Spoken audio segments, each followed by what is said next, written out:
And we are live. It is time for the February Happy Hour event brought to you by the LinkedBanker and myself. So I'm going to go ahead and just kind of say hello to everybody. If you're there, welcome. We're streaming out onto LinkedIn as well as over to my personal Facebook profile. And I think we're also ending up over on YouTube.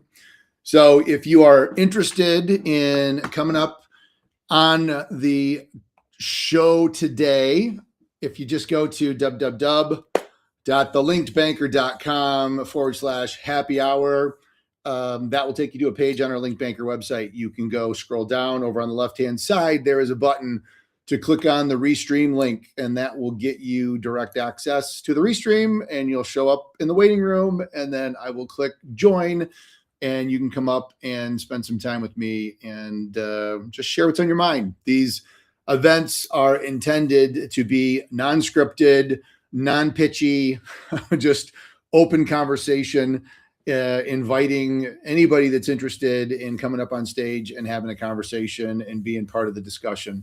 So hopefully we'll be able to get some folks joining and coming up on stage and being part of the discussion today. So we're going to go ahead and just kind of give it a minute, and hopefully you're all prepping for a nice Valentine's Day weekend. And if you are married, you got your wife or your husband, some chocolates or something tasty or nice or whatever the case is. I get kind of doubled up. Today just happens to be my wife's birthday. So before anyone else comes up on stage, and she's not watching this, she has zero interest in joining me on a happy hour. But a big happy birthday to my lovely wife, Alicia. And not going to reveal her age because that would be very inappropriate for me. But a very happy birthday. And once I get done with this, we're going to enjoy her birthday together. So we've got the happy hour going on, and once it's done, it's birthday time. So let's go ahead and see. So if you are out there in the internet world and maybe you don't want to come up on stage and be part of the live conversation today, you are more than welcome to go ahead and throw a comment or chat into whichever platform you're on. The Restream platform should capture that and send it to me. So if there's a topic that you've got a question on, would love the opportunity to see what's on your mind and have some discussion. While we're waiting, and I'm keeping an eye on the other screen just to see when somebody shows up and decides they want to come join me for today's discussion. Over the last couple of days, I've actually been running marketing forums. I've been on the road quite a bit. Marketing forums this week. Earlier, I was at a conference out in Wichita, Kansas for the Kansas bankers. Prior to that, we were doing some on-site training. Also spent some time in Nebraska with my friends at the Nebraska Bankers Association. Lots of conversations around artificial intelligence. And most recently, these last couple of days have been really kind of diving into all things marketing related.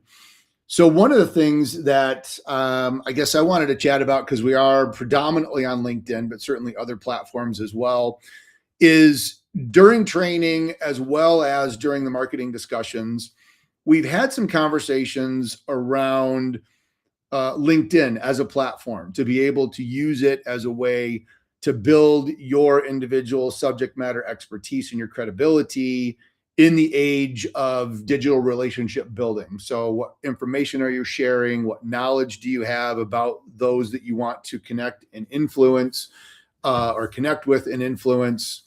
And so there are a number of smaller community banks that we're talking to that are not really gung-ho on LinkedIn. And we've had some pretty candid conversations. And one of the things that I heard again, and it is kind of unfortunate, is there are still some financial institutions out there that are resistant to training their employees on how to use LinkedIn effectively, Because the fear is, if my lenders or my business development officers or my employees just in general look really good on LinkedIn and they're sharing great content and they're visible and they're present, that's going to make them ripe for potential poaching. The competitors are going to see that and they're going to swoop in and they're going to steal all of my employees, all the really good ones. And so for that reason, we really don't want them to be involved on LinkedIn. And during training, Robert, our chief AI officer, made a comment and we kind of joked about it, but you may have heard the fable. You've got the CFO and you've got the CEO talking, and the CFO says, man, what if we spend all of this money on our employees, training them, and they leave?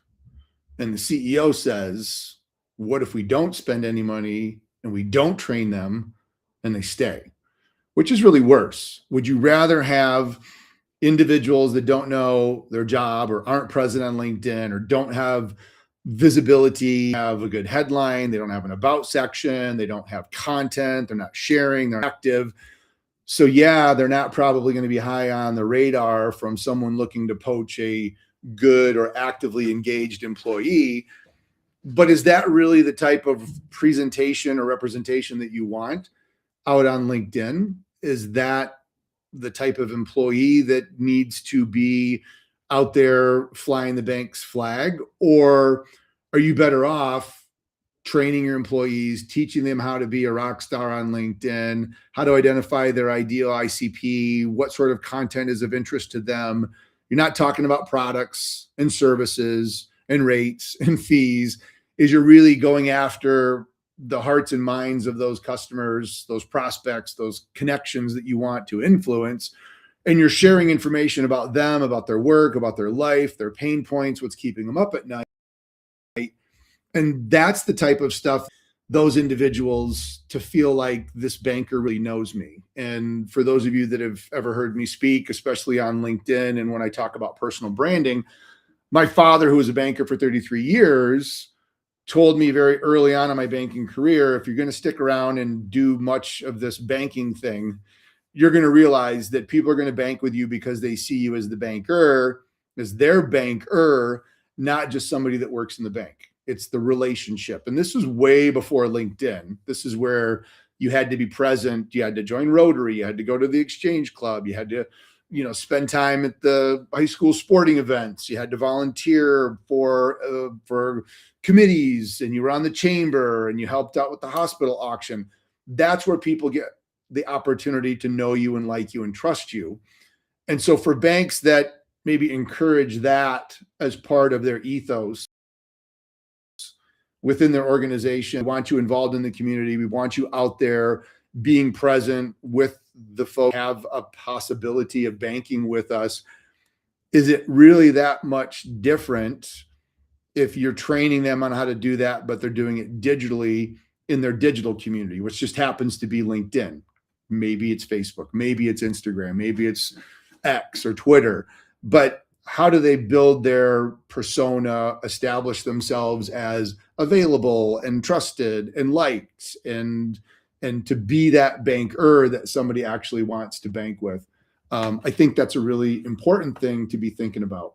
So I do have a question here. So, hey, Maddie, thank you very much for chiming in. So there's a question. Let me go ahead and throw this up here. So let's see. Compliance teams will have to adapt and shift over the next couple of years, giving the new world of AI. And full disclosure, Maddie's on my team. She is amazing. Thank you very much. That is not a prepped or a planted question. That is definitely something that we actually get questions on as well. So from a compliance perspective, I think one of the things that your compliance department, your policies, your procedures are going to need to be able to do over time is evolve from restrictive documents or practices of what you can't do. You can't do this, you can't do this, you can't do this. And look at ways that you can craft those policies and procedures and get compliance to think about what can we do to enable our employees to be able to do this? And if we go back to the days of social media, for example, first came on, a lot of people had policies and procedures that said, you're not allowed to be on social media. You can't do this. You can't do this. You can't do this. But we knew that that's where customers were going to get information, to build relationships. So policies and procedures and training talked about, well, this is what you can do. You can go online. These are the requirements. So this is how you need to set up your profile. Here's how you disclose that you work for the bank, and it has to be clear and conspicuous. And these are the things that you need to avoid, but these are the things that we would encourage you to say. So focus on relationships, big picture ideas, strategy, kind of whittling down, like I said earlier, the pain points that those customers are having, what's keeping them up at night. Talk about those things and put yourself in their shoes and try to walk kind of their walk, and not necessarily dive into a lot of products and services and rates and fees and all those sorts of things, which, one, people don't want to hear about on social media anyway. And two, when you avoid those sorts of items, you avoid all of the big compliance, trigger term, disclosure things that you're going to need to jump through those hoops when that happens. From an AI perspective, it's very similar and kind of along the same lines, is what do we want people to do from an AI perspective, and what don't we want? So let's figure out. So we want you to use it to think creatively. We want you to jump in and have it help you solve problems. We want you to use it to get outside of the box and look at things differently, and to be able to kind of bounce different options against the wall to see which one feels better and sticks, by avoiding things unless you're in an environment where you know you can trust it and you're entering in customer information and PII. But a lot of times people go right to the data and go, we can't use AI because we want to make sure we keep our data safe. There's so many different ways that you can use artificial intelligence, even in a heavily regulated environment like banking, that don't involve PII and risk and those sorts of things, that get people exploring, even if it's just, and one of the things that I talk about a lot when I present is I'll ask questions. And one of the questions that I ask kind of at the end of my beginning part, and then I jump into my content, is I say, okay, now for the last question, show of hands, how many of you work for a bank that has an AI policy or vision, and you've seen it, and you've received training on how to use AI? And I don't see very many hands go up, because what happens is, and I say, well, when I asked the question previously about how many of you are using AI every week or every day, or some of you can't imagine doing your job anymore without it, hands are going up all over the place. So vast majority of the room is using AI every week or at least every day, but yet few people have gotten any training or have seen a policy or a procedure from their employer on what they can and can't do or how to use it the right way. They're getting a license to Copilot and then being expected to figure it out. That's the wrong way to go about it. I did a Mondays with Eric video this week that kind of talks about that, because when we get an opportunity to be with a bank and to be able to first talk about the concept of AI intuition or AI literacy, about what it's even capable of doing, then you get into, and oh, by the way, here's how this works. That's a much more valuable conversation after they already have an understanding of why we even need to be concerned about this. Is it going to take my job? Can I trust it? What's the capability of it? Then they can get trained on the technologies of how they actually use the tools. And so one of the high level governing statements that we recommend, that I recommend when I present, is even if it's something as simple as it's a memo that goes out or an email that you send to everybody in your organization, starts off, hey, we know AI is here. We know it's here to stay, and we want you to explore it. We want you to get familiar with it. We want you to play with it. And you may need to do that on your own dime. And a lot of people are doing that already. They've downloaded ChatGPT, or they've got Gemini on their phone, maybe the free version, which is fine. But in that same statement, you make sure they're very clear on, But when you use these tools and you explore and you play around and you use it, don't put PII in there. Don't put customer confidential, sensitive, non-public, private info. If it wouldn't be on our website homepage for the world to see, or I'll often say, or if you wouldn't have a conversation with your mom in a busy grocery store or department store so that other people could hear, that doesn't belong inside of AI unless you're in an environment where you've been told by your cyber team and your compliance team and your security team that it's okay because you've got a co-pilot tenant or you're using some other solution that gives you the ability to confidently and securely use that data to do your analysis. And it can be your own ecosystem. There's other partners out there that also provide ecosystems that give comfort and provide that restrictive capability so it's secure and locked down and confidential. But don't put that information in there. But that shouldn't prevent you from using it or exploring it, trying things. You watch videos on TikTok or go to YouTube or, any social media platform. Just do a search for fun ways to use AI, creative AI use cases of, just lots of different ways that you can explore the capabilities. And then you'll see that and you'll try it and you'll go, wow, if it could do this in my personal life, would it have the ability to do this for me at the bank? And then you've got the ability to generate some use cases. So that's the next item that's part of this memo or this email that goes out to staff. One is we want you to use it. We want you to explore. We want you to play with it. We want you to be familiar with it because it's not going away. AI is never going to not be a part of our world. It's like when the mobile phone showed up, you better figure it out. You're going to text, you're going to take pictures, you're going to do video. It's going to be your internet device. We're always going to have that mobile device. It's there and it's not going away. So make sure they're familiar with it. They're using it. They're playing with it. Make sure they know the guardrails and what not to put in it. One of the things that I said in a session and that got some light bulbs and people were like, I hadn't thought of that, is in the banking industry, we've been telling our employees as well as our customers the importance of online security. Make sure if you go to a website, it's secure. And how do you make sure a website is secure? You look for HTTPS in the URL, that hypertext transfer protocol. Make sure that it's secure. You see the little lock, the symbol that means it's secure.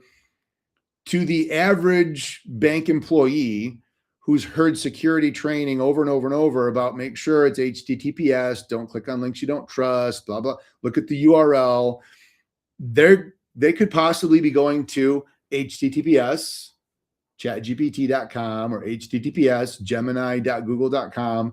They're seeing HTTPS. They think they know what that means because now it's S and it's secure. They may not even think twice about using customer data because they think it's secure. There's a difference between a secure URL and a secure environment that you should be loading your customer information into. I'm probably preaching to the choir to a lot of you watching this, but have you communicated this to your staff and talked to them about the difference? Because if not, you're assuming that they know the difference. And some of them might not. They may not be able to know what the difference is there. And with an absence of that being told to them, they might think they're doing an okay thing and using it, being really excited about some of the insights they're getting, until you realize that that involved them loading up some customer data. And I know it happens. It unfortunately does, because I've had people that have told me kind of sheepishly after the fact, names are going to remain unnamed to protect the innocent. But that's something that you need to make sure that you're communicating. So that's the second part. And then the next thing on this is when people have light bulb moments and they realize, oh my gosh, now I can do something really cool and I've got an idea. The example that sometimes I'll give is, you probably have heard this one before. Take a picture of the food that's in your refrigerator and then say, hey, with all the food that I have in my refrigerator, can you come up with a creative idea of what I can cook my family for dinner tonight? And it'll take all the stuff that's in your fridge and it'll think about it. And then it'll come back and go, oh, looks like you could cook whatever. And it may not be that much of a stretch for a credit analyst who's home doing this, taking a picture of his or her food in the refrigerator that comes up with a recipe. It's taking data, which is food, and creating an output, which is a recipe. They might think, oh, is there a way that I could maybe take a picture of my client's income statement and balance sheet and P&L, the stuff that I have to look at every day as a credit analyst?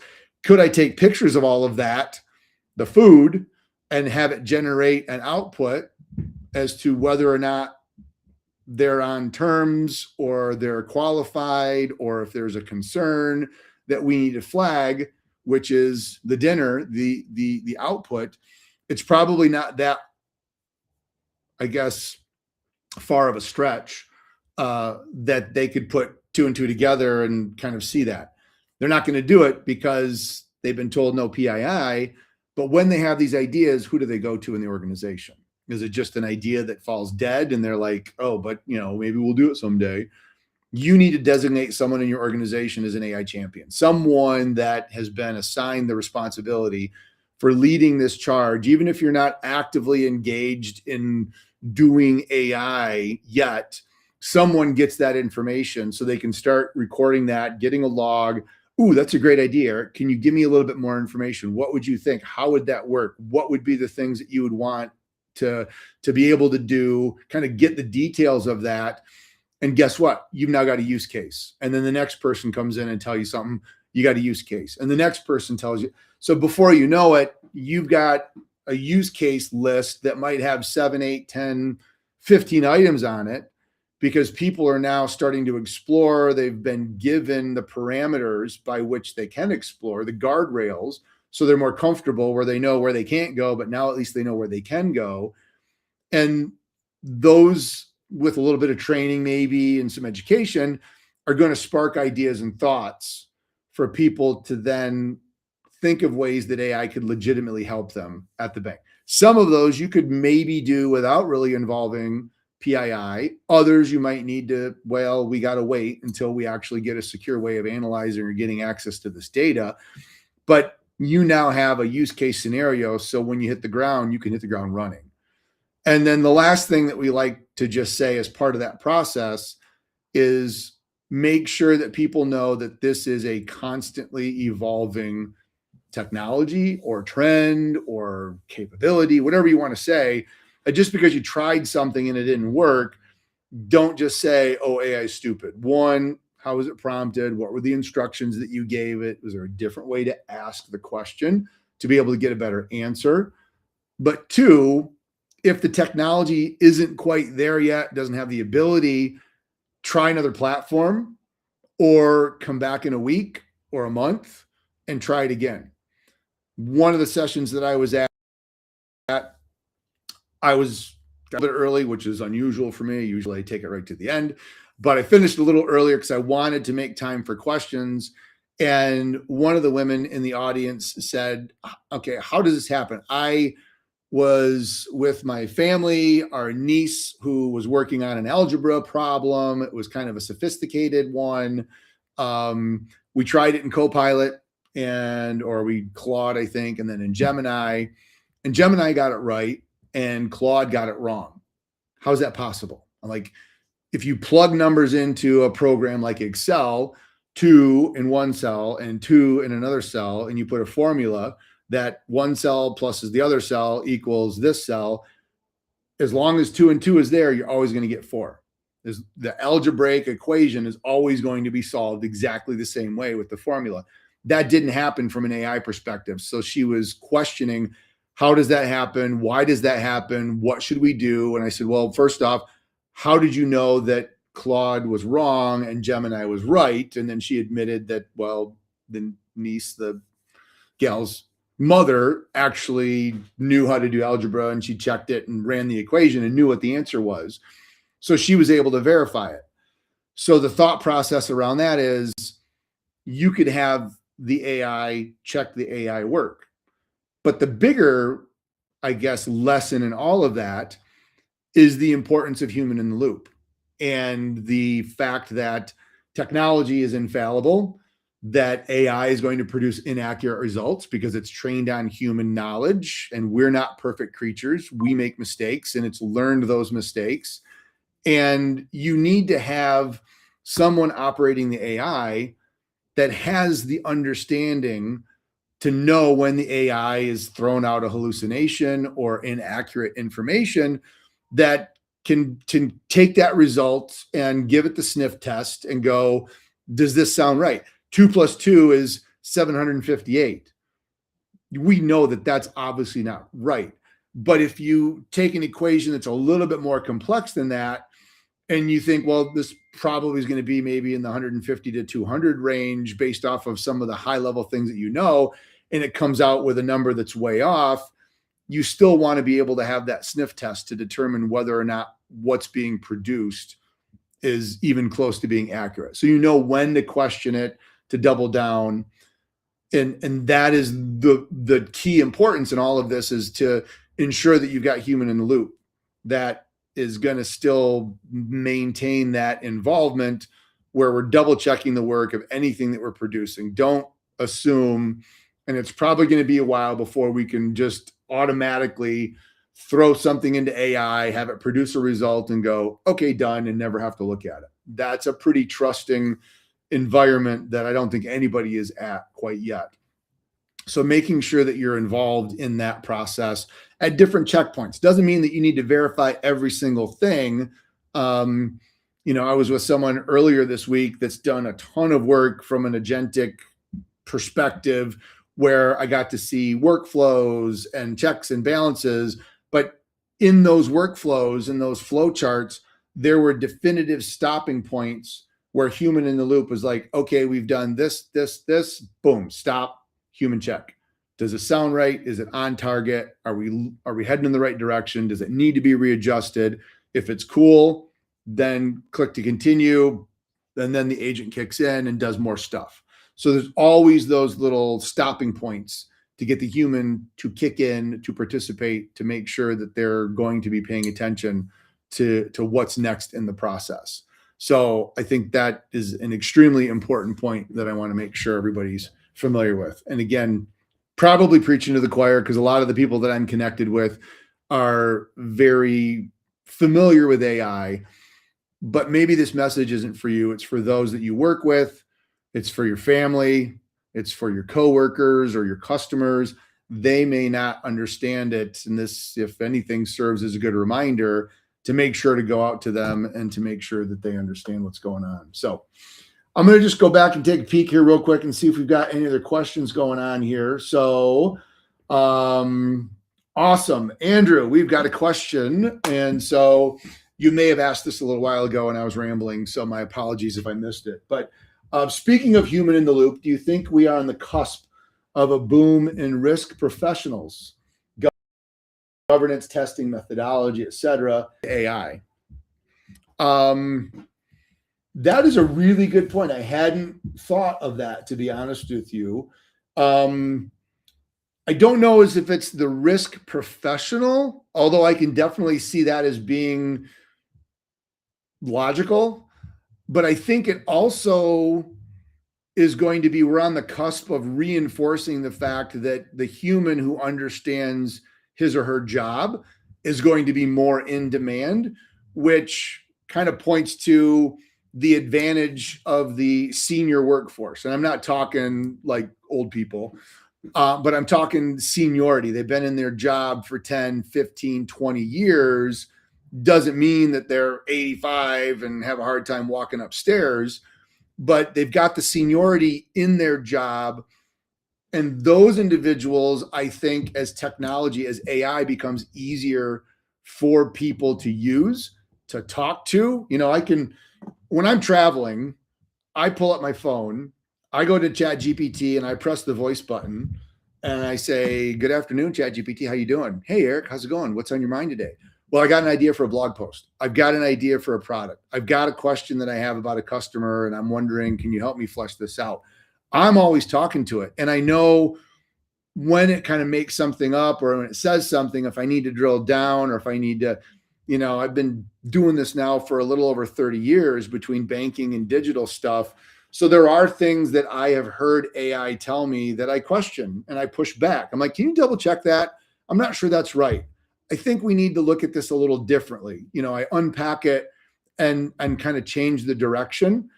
And so while I think a risk professional, somebody that really understands a particular niche or a particular job function, there very well might be some opportunity for them to work themselves into a position either in an organization or from an industry perspective with multiple organizations, to be that validator or that fact checker, or to be part of that training process to get people thinking that way. But it's also, when I read that, I'm kind of reminded of when AI first came out, and you may have heard this or remember it, but there was everyone that was saying that, okay, when you go to school, you want to study prompt engineering. You want to be the person in your organization that knows how to prompt. I don't know if there's no way for you to go yes or no, or I don't remember, but I'm assuming you and everyone else that's listening is remembering when that was the case. I've not heard that for a while now, because what's happening is the ability to effectively prompt and communicate to AI is no longer a skill set that just a small group of people are going to have. It's now becoming a generally accepted skill set that everyone is going to need to be able to have. And so, I think about when I graduated from college and I was putting together a resume. I remember putting on my resume, and this is going to crack you up because it makes me laugh every time I say it, but I had on my resume proficient in Microsoft Office, including Word, Excel, and PowerPoint. And I can imagine right now, Madison is probably laughing her butt off because that's freaking hilarious. Who would put that on their resume today? When email came out, there were rumblings, and it wasn't as, I guess, visible or evident as it was with prompt engineering, but there was some talk, because I was at the bank when we introduced email. We had one email account through AOL. It came into one computer. I printed it off, but I was the email engineer. The email came in. I would read the email. I would have to print it and take it to whoever the email was for. And then I would write the response on behalf of the individual. So I had to sit down and say, okay, Linda, how do you want me to respond? Okay, Elaine, how do you want me to respond? Okay, Dad, how do you want me to respond? And I would go back to the computer and I would engineer an email. And for a period of time, there may have been the thought that email is sophisticated. It's got some risks to it. You could download a virus or whatever the case is. So you're going to have dedicated people in the organization that are going to be proficient with electronic communication. You're going to have an email engineer. And I didn't hear that, but I wouldn't be surprised if that was something that people were thinking back then. But now being able to communicate through email and text and video, it's just something we all have to do. There's no like, oh, I need to send a text message, I better go get my engineer. So when I think of that and I see your like boom and risk professionals, yeah, there may be some in really specialized industries, but I think that's going to be an important skill set that everybody is going to need to understand the inherent risk of what they're doing or what they're not doing, just like everyone's going to have to know how to effectively prompt or communicate to AI. I don't know as if that necessarily is going to be a standalone job function or skill set for the mass majority. Anyway, I'm curious what your thoughts are on that. If you've got any sort of a feedback there, Andrew, go ahead and throw it back. Neil, this is awesome. You and I, same, yeah.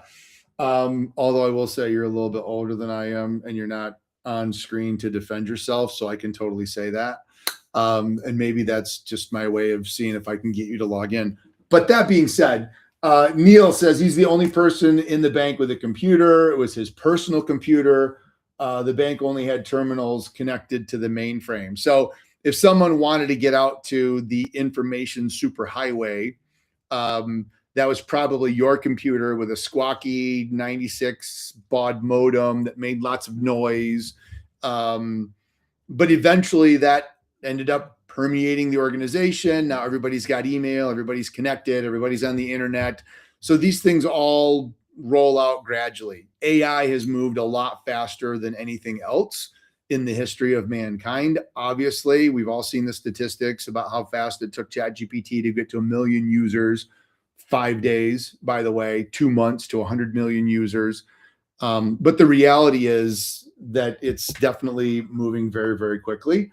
And, you just try to put yourself back in time of when other things similarly happened. There could have been the thought that, you needed a Google engineer, somebody that really knew how to use the search engines to be able to find information. Once Google indexed the knowledge of the internet and produced the Google search result, there were ways that people knew how to search, the plus sign and all sorts of other things. Here comes Neil, ready to defend himself. I called him an old man, and that shamed him into coming on stage with me. I love it. But maybe there were some people that were more comfortable doing searches on Google, and you might have gone to them to say, hey, can you help me find something? I need to look something up. Can you do some research for me? But now that's becoming a skill set that everybody has. So so there you go.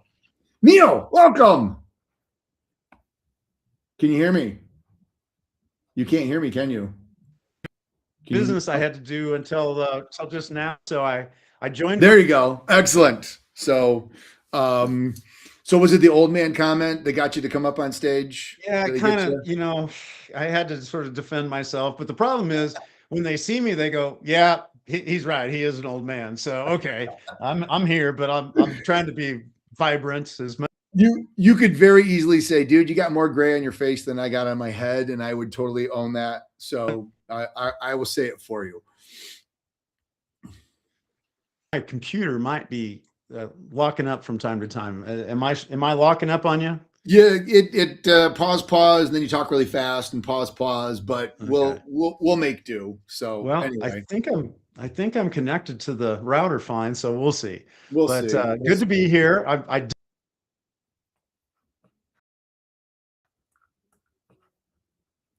Yep, and he's bringing up again resume that talked about how you were. Keep going. Glowing resume. I heard that. Yeah. Bummer. Technology is not our friend. If you want to hop back offline and just throw some ideas, I'll read those off for you. Sorry, the gremlins are biting you in the butt. So apologies on that. Good to see you. Yeah, good to see you as well. We were just talking about, Neil, we were doing a debrief with the Graduate School of Banking. We had an AI innovation series with GSB Madison that we did, and Neil was one of the instructors. And so a bunch of us got together and we're talking about the next AI innovation series that's going to kick off the week of June 8th. So if you are interested and you are a banker and you want to learn more about that, head over to gsb.org.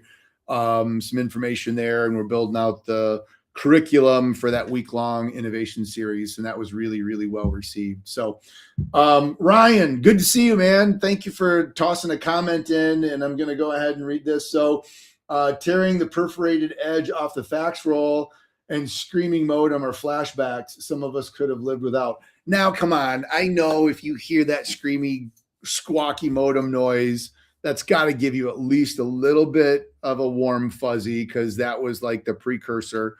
Whenever I see the word fax machine, I feel obligated to tell the story. And some of you may have heard this before, so if you have, apologies, but it's a funny one. And once you hear it, if I ever say, have I told you my fax story, you will know exactly what I'm talking about. But many, many years ago, when I was at the bank, the loan department was working with, I want to say, a realtor or a title company, something to that effect. And they needed a copy of something that was in their office. So let's say it's a realtor. It's like at the realtor's office. And maybe it was a copy of the title or the declaration, whatever. And the person at the bank asked on the phone, can you fax that to me? And the person on the other line said, Yes, but I'll need you to fax it right back because it's the only copy I have. I'm just gonna let that sit for a little bit. I need you to fax it back because it's the only copy I have. Hopefully, and I know I can't hear you laughing, but that is hilarious. And so you will remember that fact story probably for a very long time. And I couldn't help but think that the individual wasn't using the fax machine, that they got the fax machine confused with the paper shredder. And maybe that was the case. I don't know. But anyway, so Ryan, it's your fault that I went down that rabbit hole and chased that squirrel. But I think that's a really funny, fax example. So Neil, thank you so much for posting up. There's the gsb.org. If you go to that, one of the menu items is events or education, and you'll see the AI Innovation Series there. The cool part about the AI Innovation Series, as well as the digital banking school that we do for GSB, which I get to spearhead as the program coordinator, is both of those programs, the bank registers with one cost to get bank access, and then you can provide the Zoom link to as many of your employees as you want. So everyone in your organization, now that's not practical that you're going to just shut the bank down and watch a bunch of webinars, but anyone in your organization can have access to the live sessions as well as the recordings. And so we've done that with the digital banking school as well as the AI innovation school to make sure that the important learning lessons of those programs are able to reach as many people in the organization as possible. There's still programs at GSB where you send 1 or 2 people to Madison and go on site for a week or 2 weeks and learn and then bring those messages and that learning back to the organization. But in these 2 instances, from a digital perspective, that kind of bigger umbrella wide learning seems to have worked really well. And I know Neil did a great job with his session and got lots of really good feedback across the entire week's worth of content. So it's been a really cool event, and we're excited to bring it back in June. So as a reminder, we're kind of closing in here, but if you are interested and you would like to come up and try to join, I know it didn't work so well for Neil with, but if you'd like to come up and have a chat, just pop over to the LinkedBanker.com, www.thelinkbanker.com/happy hour. There's a link there that'll get you to the Restream platform, which is what we use to go live across LinkedIn and Facebook and YouTube. So hop over there and check that out. Speaking of the Link Banker, one of the things that I also want to talk about, and I don't know if you want to call this a promotion or whatever, but the Link Banker is a membership-based community of banking professionals who are interested in leaning into their personal brand and being a thought leader. So we get together on a monthly basis. The happy hours are intended as a catch-all for anybody that wants to join and have a conversation. But we also do dedicated private monthly masterminds. Those take place on the 3rd Wednesday of every month at 3:30 Eastern. And for the last couple of years, I have been so excited to have my friend Ron Shevlin from Cornerstone Advisors join us and basically provide an overview and facilitate a conversation about his and the Cornerstone report, what's going on in banking.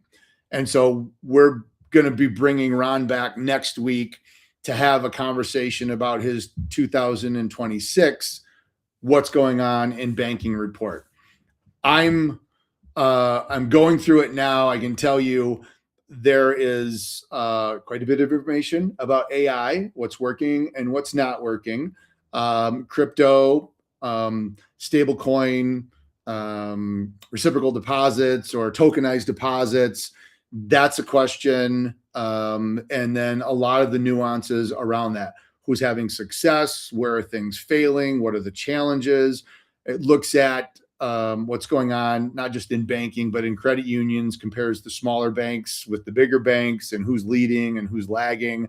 I am super excited. I've taken that and thrown it into Notebook LM. I've done an audio overview. Neil, I know you're going to appreciate that because I know you're a big Notebook LM fan, as am I, but really kind of digesting all of that, in addition to reading through the report and looking at all the grids and the graphs, is just kind of getting an idea around what that report is saying and where banking is headed. Our members are going to get an exclusive one-on-one with Ron during that monthly mastermind. So if you're a banker or in the banking industry and it is of any interest to you to be part of a community and to be able to get access to folks like Ron, and we've got recordings going all the way back to, I think, August of 2020. We've been doing this for quite a while. You can pop over to the linkbanker.com/join. There's a video there that you can watch that kind of walks you through the back end of the system. It shows you our community. We've got our own like social networking type platform based off of the circle.so platform.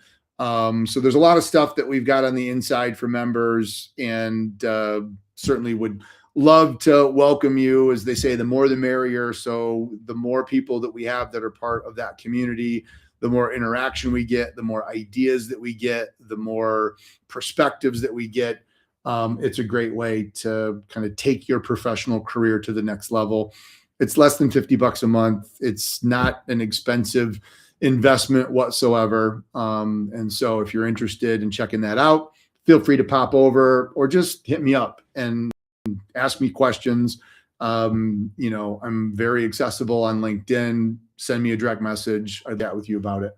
So let's see. We got another chat here. Let's see what's going on. Let's go. Oh my gosh. Way to go, Neil. So I don't know how many of you are familiar, and man, I wish that you were available to come back on to talk about Lovable. But Ben Udell is also one of the instructors. Actually, Ben and Chad Knutson from SBS Cybersecurity, the three of us were kind of the instigators, if you will, organizers, maybe would be a better term for it. But we're the ones that helped to get the AI Innovation Series off the ground, brainstorming on who would be instructors, like Neil and others. And so Ben's been doing a lot of AI from when he was at the bank to then outside of the bank, and now he's got his own consultancy. So he's actually building some cool stuff. So if you're not familiar with Lovable, it's a low code, no code environment where, much like Replit and make.com and some of these others, where you can actually kind of build stuff. Claude Code is another one you may have heard of, where people are actually using AI in these platforms, coming up with ideas. Man, it would be really cool if we could do X, Y, or Z, but I don't know how to code. I don't know how to program. I don't know how to use development tools. These are making it possible. So even individuals with very little technical ability are going in and actually giving instructions, coming up with ideas, refining things, and producing some pretty amazing stuff. And so I've seen some of the things that Ben has created in Lovable. I'll be curious, Neil, if you've got any specific things that you've created in Lovable that you want to share in your comments, and we'll go ahead and pull that up. But one of the tools that we built here on our agency side over at WSI, we do digital advertising for banks. And one of the things that's a constant challenge is when we get ready to do an ad campaign for a bank, one of the things that we need to do is get a sense of, well, where do you want the ads to show? What's your market area? What's your coverage area? And we typically will organize those one of two ways. We'll either do it based off of the county, so banks are in certain counties, or if you're not really permeating the entire county, banks will sometimes do like an address with a radius. So here's the address of our main office, and then let's do a 10-mile radius around that. So we, over time, have recognized that that's been a difficult thing because they tell us stuff and then trying to convey it and show it to them. So Mark on our team actually built inside of one of these, low code, no code platforms. I think he did it in Claude. We built a platform that gives our customers the ability to go in, and if they pick a county, they can select the county, and he tied in the census tracts or the Census Bureau data so we can tell how many people live there. So you get a sense of how much visibility you're going to get. So the more people, the more expensive the ads are going to be, because the more people that are going to be clicking. So it makes logical sense. Or if you're not in a particular county in its entirety, he gave the ability to do the point and radius. And then after the customer then goes in, and they can play with it all they want, they can then save that, send it to us. And it's very easy for that knowledge to get transferred for the customer to go, here's where I want to do my ads. There's no discrepancy. There's no interpretation. There's no, oh, we got it wrong. It's very clear. They send us the little snippet of code. We load it on our end. We generate a work order. And now we've got detailed instructions of where that customer wants their advertisements to be showing. And so we get that to our ad team, and it's streamlined things. It's made things a lot faster. We've shared it with some customers. I actually had one client basically come back and say, I could play with this all day. This is awesome. I mean, it's fun. It's got little drags and sliders and whatnot. So those are the types of things as you experience business issues and challenges. It is a challenge to do that in the olden days. And now anyone with a little bit of time and patience and creativity can create stuff. So, so here's a landing page that Neil built. And actually, I'm going to go and take a screenshot of this, my friend, because I want to make sure I can come back to this later and snoop around on it. But this is a platform or an example of what Neil has built over in Lovable. So you can see that there it is, HTTPS. That means it's secure, right, Neil? I can put all my customer information in there? No, you can't. But bankmindshift.lovable.app. So there is the possibility of spinning that out or spinning that out and making it under your own domain, giving it its own separate domain and creating a product that you could use.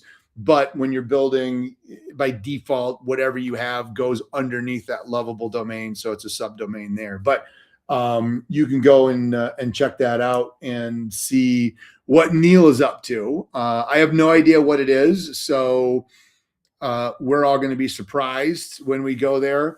But I'm very curious to see what you've created, Neil, and take it for a spin. So thank you for sharing that. I'm excited to see what you have got there. So take a look and see if we've got any other chats that we need to bring up. If not, I might go ahead and actually make the motion to maybe end a little bit early. Like I said, it is my lovely wife's birthday. And if I don't go right until 6 p.m. Eastern time, that gets me upstairs to be with her on her birthday a little bit faster. And I'm sure she would appreciate that. And any brownie points that I can get are always appreciated. So I think with that, I'm going to go ahead and just kind of bring this to a close.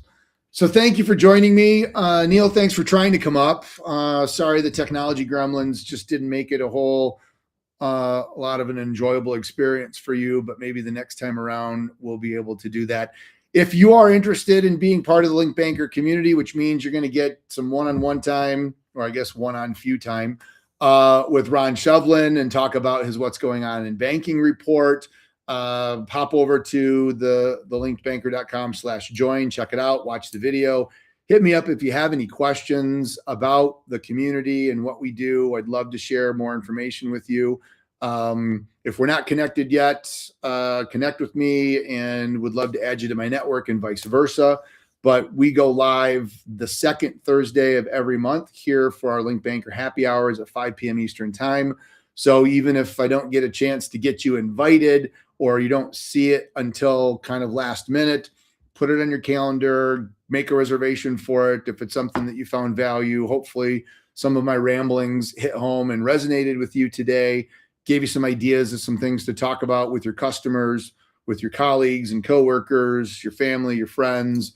AI is here to stay. We need to be safe. We need to use it responsibly, but that doesn't mean that we need to be afraid of it and not use it at all, because you're going to be limiting yourself and losing some opportunities. So thank you so much for being part of today's session. And Neil says he's going to use a different computer next time. Maybe try the one that doesn't have the dial-up modem on it. That might be a good one. I'm just saying, because kind of weaving into your prior comment there, or maybe trying the mainframe. Maybe that's a better connection for you. So, but with that, thank you so much for joining and being part of our happy hour today. Have an amazing Valentine's Day this weekend with your loved ones, and just don't eat too much chocolate. So that's all I got to say. But that's all for now. We'll see you next time or online in between. Bye for now. See ya.